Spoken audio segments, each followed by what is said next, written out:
So this is my 2018 Husqvarna 701. The original owner was a retired guy from down Nelson Way. He used it for adventure riding. He did about 8,000 kilometres on it. So I've owned it since 2022, and in that time I've done, I think it's up to about 19,900, so I've done close to 12,000 Ks on it. I've used it 99% of the use is adventure riding, all long multi-day trips, and been very well looked after. So cleaned after every ride, serviced every year, air filter cleaned after every big trip. Now I've done a few little modifications on it. Just starting from the back, we've got a tidy tail, we've got luggage rack and an aftermarket fuel cap. The original one's a bit of a bugger, it's keyed, brakes easy and dust falls in, so those are, it's pretty good. I've also got the wider foot pegs on it. It did have bark busters, but I put the originals back on, so there's a little hole on the end, some soft grips, and it's all up there. It does have a screen and has an aftermarket headlight, and just on that I took it in for a Warren Fitness this morning and it failed because there was no pattern on the headlight, so I've got to put the original back in to get that done. Also failed on the front tyre. It's a very good tyre on the front, but it doesn't it's not DOT'd, so I've got a brand new Motors Tractionator Enduro IT coming that I'll put on it this week and take it back in. The front brake pads are also quite low, so I'm going to put new front brakes pads on that. As far as other modifications go, it's had the ABS dongle put in. It's also had the a Rottweiler fuel dongle in.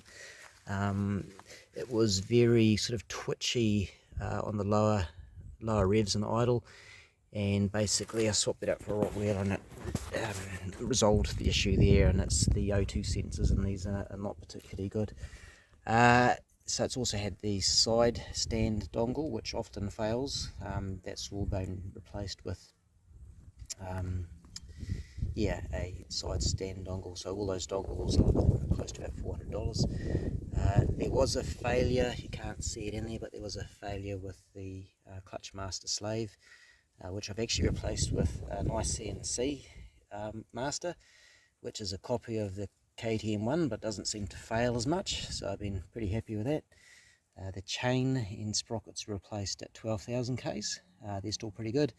I did the wheel bearings just before my last big ride last year, so again they're good. Back tyres not too bad. Motors rails, which is probably about 50% used, so there's still a decent whack of tread in there. Stock exhaust on it, and valve clearances. So I did the valve clearances when I first got the bike. They were in spec, and then again at 16,000 Ks, and they were in spec at that time too. It does have a foam 20 foam air filter in it, so I clean that after every big ride. What else have we got in here? Just a bit of a walk around the bike. As far as damage goes, there's some minor, I think that's probably the worst damage on it. There's a bit of a scratch through there. Apart from that, it's just little, probably minor scratches from the boots. I've never actually fallen off this bike. That did fall off the stand in the garage once, but that's as close as it's had to an accident. So we'll just start her up here. Okay, so I need to reset the clock. So 19,918 kilometres, and we'll just turn her over.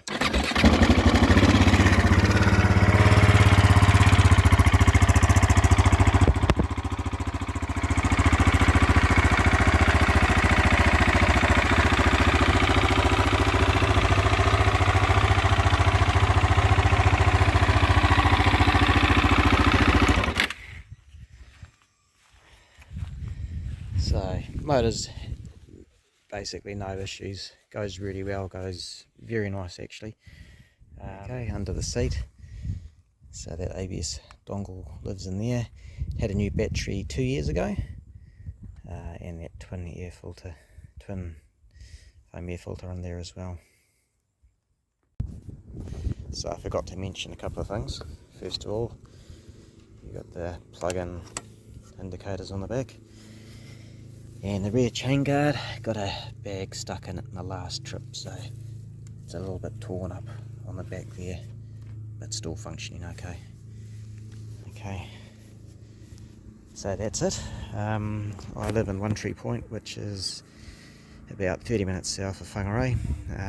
I go to Auckland occasionally and further north up to Kerikeri, so I could drop off up there if somebody was to buy sight unseen. Can help with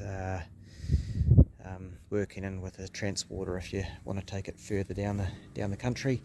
I also occasionally have trips down to Gisborne, so if there's a buyer down that way, might be able to do something with you. Yeah, just give us a call and the details following. Thank you.